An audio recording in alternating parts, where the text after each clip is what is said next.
By now we've dealt with most of the big internet myths about climate change. I've tracked down their sources and shown, by simple comparison, that the sources have nearly always been misinterpreted. Papers don't say what the myth makers claim they say, or important conclusions have been left out altogether. Quotes have been misquoted or fabricated, and graphs have been altered. The scale of the consequences of climate change have often been exaggerated and the time scales contracted. But what about the internet myths for which there's no source? They read just, well, let's start with the first one, and you can see for yourselves. Why do we suppose that carbon dioxide is responsible for our changing climate? CO2 forms only a very small part of the Earth's atmosphere. Do you happen to know what percentage of the atmosphere is carbon dioxide? This tiny little sliver is carbon dioxide. It comprises only about 1/2500th of the atmosphere. Only 4% of our greenhouse gas is carbon dioxide. It's an incredibly small portion. Carbon dioxide is only a tiny trace gas in the atmosphere. CO2 now occupies, get this, 1/10,000th more of the atmosphere than it did in 1750. Now there, something all of these claims have in common. Okay, they were all made by people who aren't climate researchers, but that's not it. What they have in common is that none of them gives a conclusion based on any kind of experiment or observation or measurement or calculation. They simply feel that because CO2 makes up what Durkin calls a very small part of the atmosphere, or as Tim Ball calls it, incredibly small, or tiny according to John Coleman, that it must therefore only exert a tiny influence on climate. In other words, they rebasing their conclusions on just one thing.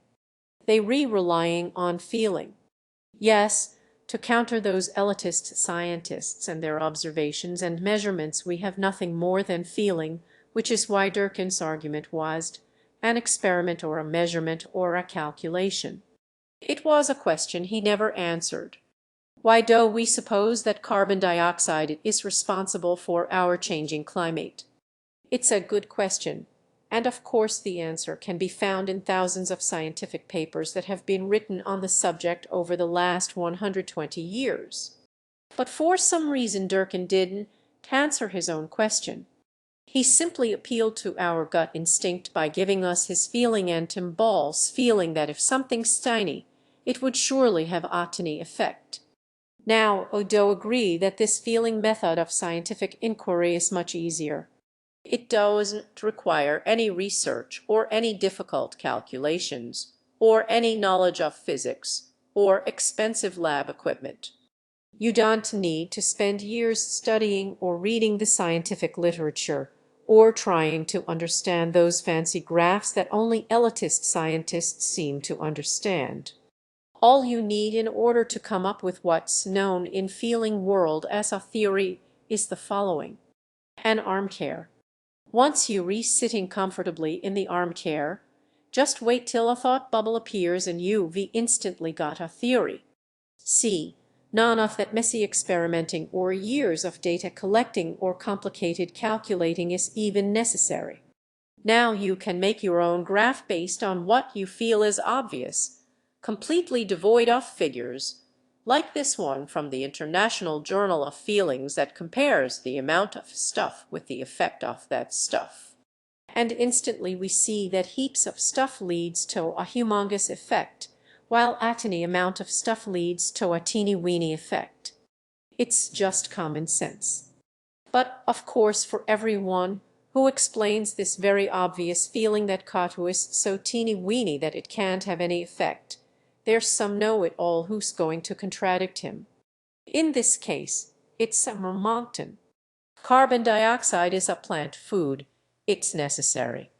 Plant food. Yeah. Without it, all plant life and therefore all life that depends on it would disappear. While the Monckton who says CO2 is hugely important argues it out with the Monckton who claims it's negligible. Let me take the side of Monckton, by which I mean this one. According to the biology textbooks, he's absolutely right. All plant life depends on Katu, and nearly all animal life depends on plant life.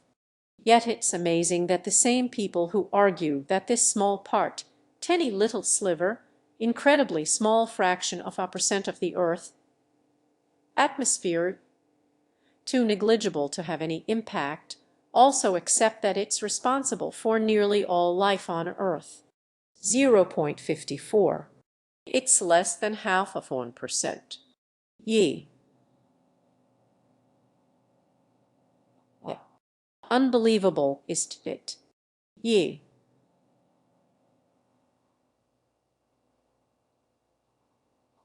You would think that it's absolutely frantic. No, no, no. This is like millions and millions and millions and millions of years. This is not good science.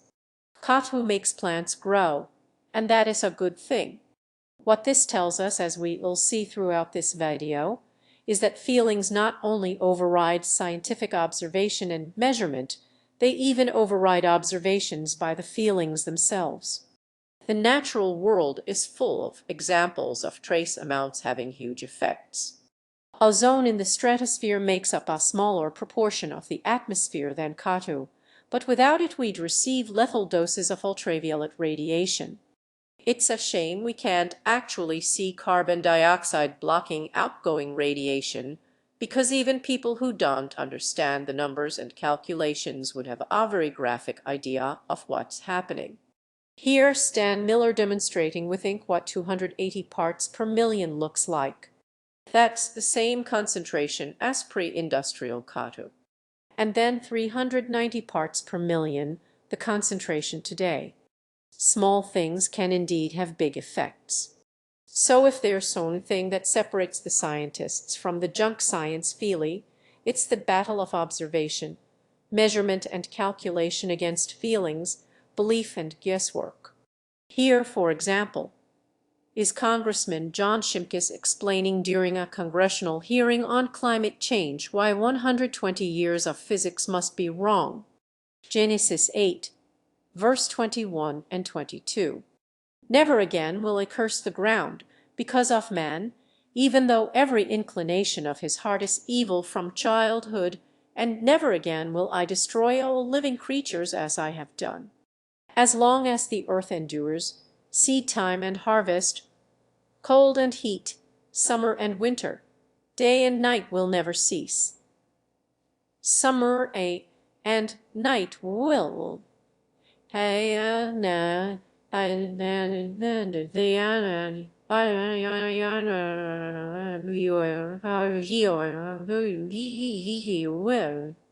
The earth will end only when God declares its time to be over. Man will not destroy this earth. This earth will not be destroyed by a flood. Well, that's a very good news. But what's that got to do with climate change? God will never destroy the earth or all living creatures, but there's nothing in the Bible that says God won't prevent the climate from changing any more than he seems inclined to prevent earthquakes, melting glaciers and deforestation. You know God's still up there. We're now going through cooling spell. No, I'm not going to argue about whether God's up there or whether the Bible is infallible, because it makes absolutely no difference in this case. There's nothing in the Bible that says the climate won't change, and no sign that God won't allow the climate to change. And Shimkus' feeling that climate change implies the end of the world or a global flood or the extinction of all life is just that, a feeling. It's a feeling shared by a lot of environmental activists, one of whom left a post on my channel insisting that the oceans were going to boil. I'm going to examine the origin of this myth in a future video, but of course nothing supports it in the scientific literature. What strange bedfellows these Feelies make.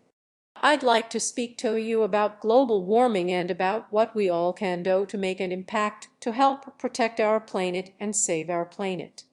Once again, there's nothing in the published research. You know, where the results of experiments and measurements are shown, that says climate change will destroy the earth or flood the earth or extinguish all life. And finally, this: to think that we could affect weather all that much is pretty arrogant. It's really arrogant for Monckton to think he controls the climate of the universe. That's right.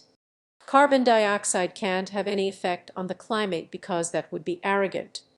Now that may sound like scientific twaddle, but in the Feely world it's cutting edge, unassailable belief. And they can prove it.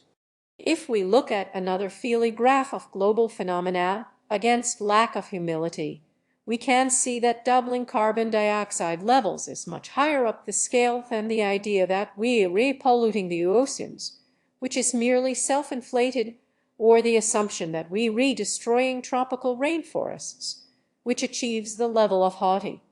The more humble the feeling, the more likely it is that a phenomenon is occurring. By the way, Charlton Heston seems to think that changing the climate should be at the very top of the scale, intoxicating vanity. You think man can destroy the planet. What intoxicating vanity! But like Kucinich and Shimkus, he's obviously confused climate change with destruction of the planet.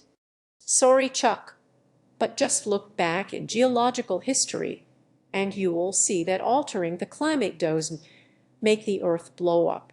Even Shimkus can confirm that. Today we have about 388 parts per million in the atmosphere. I think in the age of the dinosaurs, where we had most flora and fauna, we were probably at 4,000 parts per million. Apart from the fact that it was more like 1,000 parts per million, and apart from the rather dubious claim that there was more flora and fauna during the dinosaur era than at any other time, Shimkus is at least right about there being a lot more katu back then, about 3 times as much as today. And consequently, it was much hotter. And consequently, there was no ice at the poles. And consequently, the sea level was about 500 meters higher than today. Not sure how that helps your case, John. The predominance of feelings to explain the world around us is nothing new. In the Middle Ages, doctors felt that bleeding a patient would get rid of sickness. Medieval scholars felt that there must be some mysterious substance inside combustible material that caused them to burst into flames. It was obvious. And of course it was just common sense that boats made out of metal wouldn't float. Heavy objects fell faster than light ones, and the sun orbited the earth. But in the 17th century, observation and inference quickly established themselves as the best way to understand the world around us. People began to do experiments and measure things and make calculations. Today, no scientist would be taken seriously if he just sat in an armchair dreaming up ideas, guessing at how he felt the world worked. But in the internet age, where everyone gets to comment and everyone has an opinion, that's how people seem to think science works. The theory of evolution, plate tectonic theory, and heliocentric theory, well, they are all just theories, opinions. And in this democratic age, one person's opinion is as good as another. Or, as someone commented on one of me climate change videos, there are no facts in observable science, just data and interpretation. So you've got the evolutionist worldview and the creationist worldview. You've got evolution and creation, 2 basic worldviews. You know what the fight is about. How you interpret the facts, and how you interpret the facts depends upon what? The beliefs that you have to start with. Well, it's true for me. You see, I believe. I believe.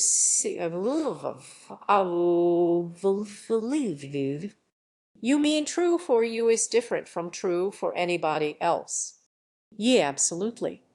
I've got very good at anticipating the kind of posts I'll get in response from critics of me videos, so let me save you the trouble of writing be giving me reply. It's easy to attack weak arguments like these. Why don't you address the real problems with climate change, like the fact that the Himalayan glaciers aren't melting? Or, to put it in the way it's usually phrased, you stupid pompous dickhead.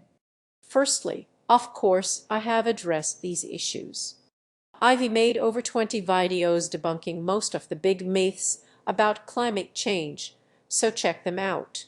Secondly, these myths are quite easy to debunk because they nearly all claim to be based on real graphs and papers that can be checked. A simple comparison shows how their sources have been misinterpreted, misquoted, or manipulated.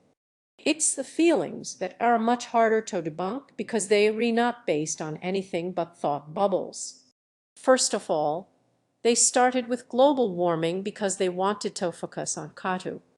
And then when they realized that the global temperature was going down since 2000, even though CO2 continued to rise, they moved to goalposts.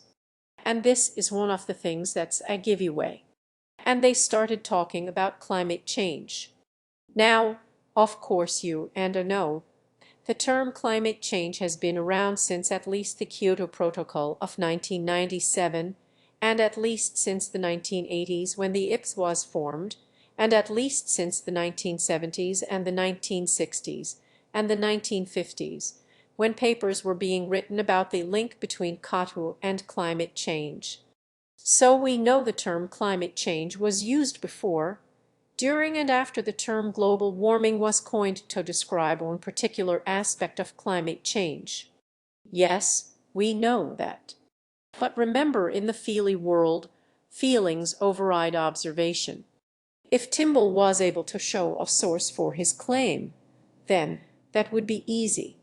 We could just check the source and show him he's wrong.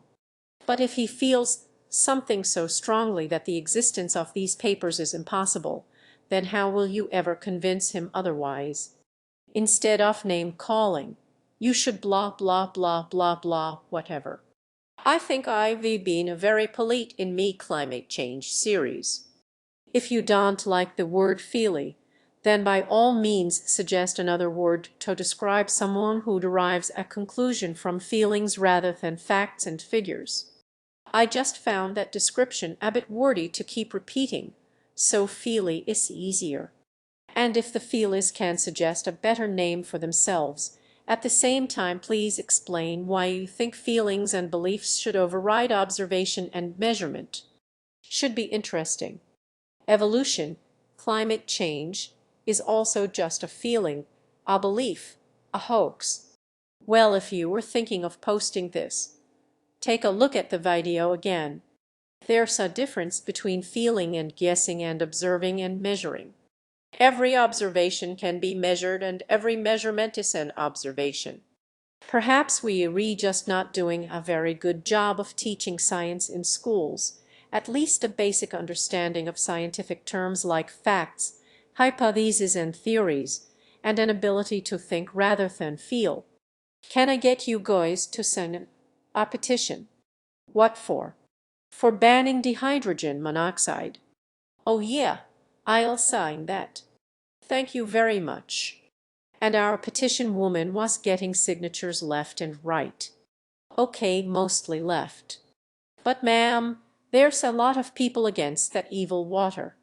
It's everywhere and we just really need to ban it. 2 more supporters. These passionate, informed people didn't even need to ask what dihydrogen monoxide is. They didn't even ask. Perhaps the answer is to give all of those who think they are being conned by scientists the opportunity to separate, to govern themselves in a world where an understanding of nature is ruled by feelings rather than science. They could return to the Middle Ages when things were true if they were obvious or common sense, to a time of wooden boats and bloodletting. No vaccines in Finlandia. Children would be free to develop all those diseases the rest of us will be immunized against. Answers in school exams would always be marked correct as long as a student felt that the answer was true. Physics classes could be replaced with finger painting. Churches could take the place of hospitals. Government policy would be run by astrologers. It would be an interesting mix, because we'd have people like John Shimkus and Bill O'Reilly sharing their feelings with people like Dennis Kucinich and New Age environmentalists. And this would be their national anthem.